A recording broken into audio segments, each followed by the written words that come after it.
turned out pretty smooth and chocolatey. A little bit of bitterness to it, but I'd say it's pretty balanced. Even straight up, what I usually do is the spoon in my mouth. And first this one hand, and this one. Oh crap. Is less sugar than I usually do, about that much.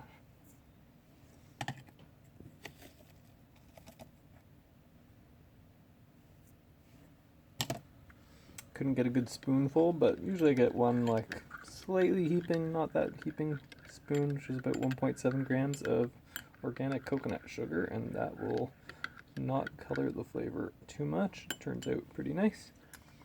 And then I'm going to add some milk to a cappuccino. So I got this decent milk steaming jug, or milk jug. I would call it a steaming pitcher.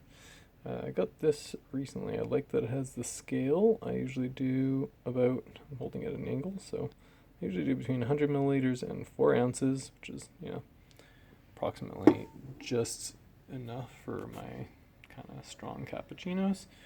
It turns out nice. My brother likes to do larger, milkier drinks in a bigger cup, but this one gets me right to the top of this size cup, which is about the same as these guys. These ones might be slightly smaller, but I think they're 200 milliliters. Not sure how much ounces that is. 8 ounce. Yeah, 4 is about 100. Something like that. But yeah, and I don't like this is supposedly Teflon coating, because I'm not a fan of Teflon, but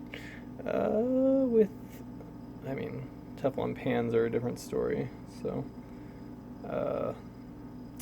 yeah, it's just a matter of Teflon not being healthy to use, but this is also on the outside and probably not going anywhere, versus the Teflon pans where you heat them up and then it emits like a toxic gas. So this isn't getting that hot that's going to happen. Even if you're using a pan, it only happens if you're frying at higher temperatures, so don't do that. This is slightly lighter than my other steam pitcher that I used to use, the S-Pro Toroid, which had a unique shaped bottom that's supposed to help with steaming. I don't know if it did. I'm having a hard time with this machine because it's basically too powerful compared to my old machine where it would steam. Here's the pressure gauge. Right now I have it set to 122 Celsius. That's the boiler temperature, which means it's about 203 Fahrenheit, maybe, in Fahrenheit, at the group head there. What was I saying? Yeah, my old machine was, so this is actually higher power than default, which is 120 Celsius, but I find it doesn't make a difference because it's powerful either way, and too powerful. Compared to my old machine, it was kind of a weak thermoblock. That thing took a long time, but it also introduced more water, more wet steam, and was a lot less powerful, which is a pro and a con because it's easier to work with. When it's low power, you have more time to do what you need to do, and with this thing it happens so fast. I'm going to try and do it with one hand to show you. Oh wait, we got to purge the wand, so this will always have a good amount of, don't need that. We'll always have a good amount of liquid when you first start it, condensation or whatever.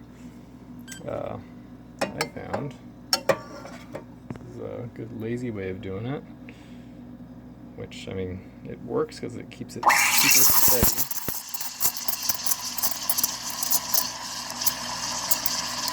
And usually I just let it do its thing.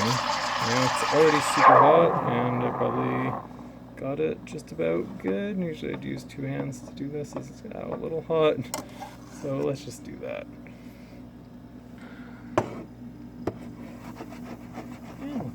pretty good this time. I'll see how it turns out. Get my steam wand to wipe with a damp towel.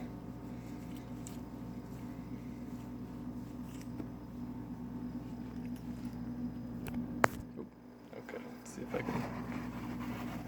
Hopefully bubbles haven't floated to the top yet. They probably have a little. And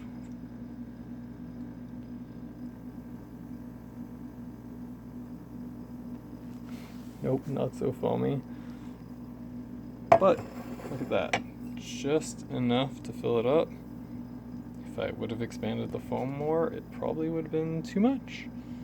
But that doesn't seem to happen. Maybe I'm just bad at steaming still. But I'm sure it's tasty. So that's all that matters.